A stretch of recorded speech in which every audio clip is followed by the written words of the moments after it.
I'm at TM Forum Live 2015 in Nice, France with Ian Ravenscroft from Vodafone. So Ian, how can operators expand to occupy the entire digital services value chain through service innovation? For me, it's about the operator acquiring new skills.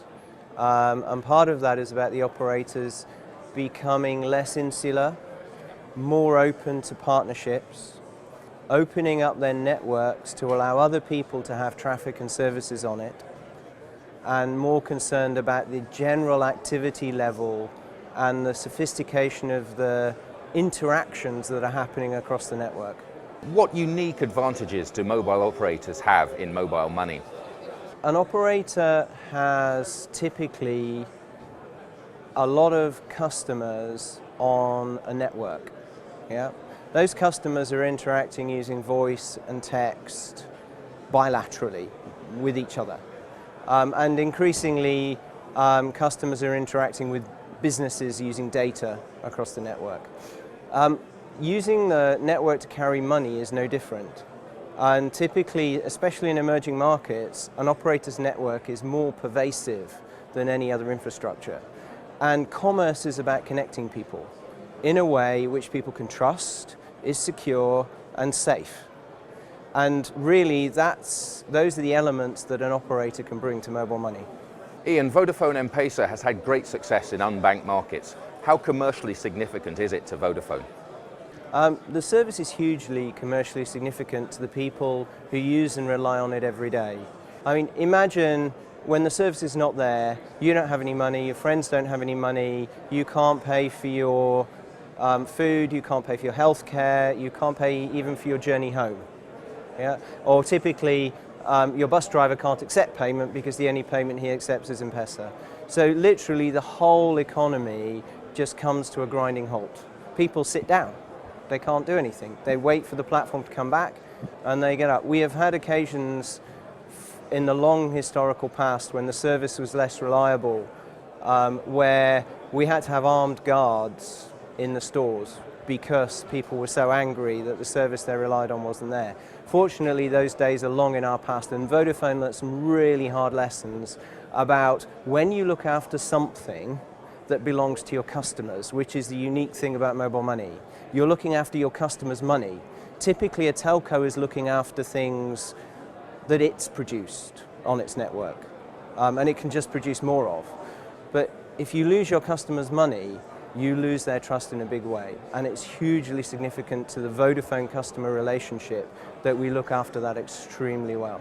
And what are the social benefits to end users and the communities they live in? One of the things you see with mobile money is velocity. So everything is real time, everything is instantaneous. So if I send money thousands of miles, that money arrives instantaneously and it can move again, and it does. Yeah?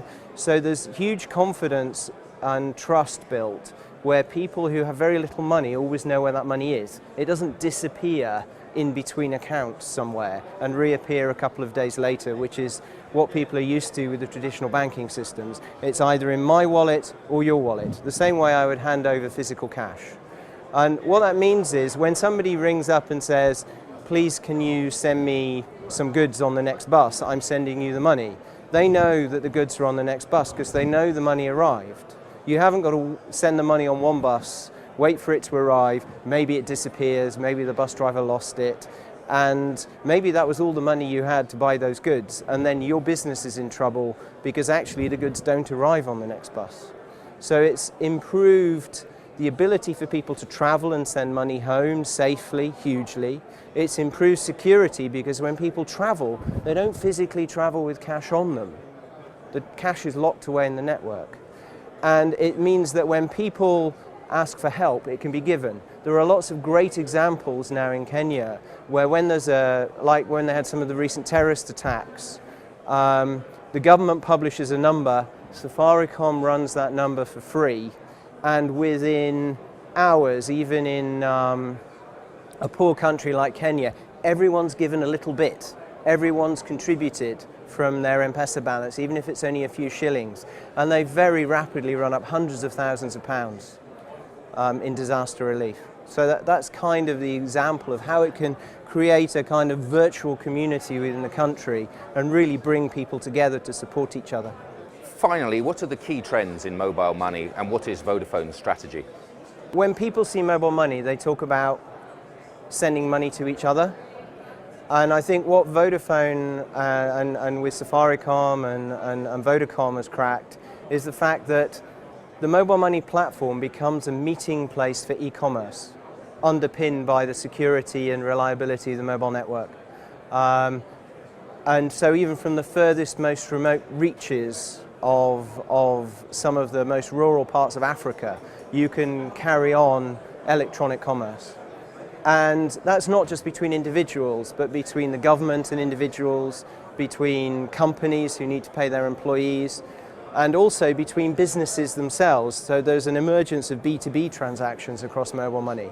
So it really is developing into an ecosystem where people come together to transact, to actually enjoy the kind of financial freedoms that we take for granted in the West, that have long been denied to the underprivileged. And Vodafone's really just going to push that agenda, because M-Pesa started as a charity project, and there's still huge charitable elements of M-Pesa which people don't realise. Thanks, Ian. It's been a pleasure talking to you. You're welcome. Thank you, George.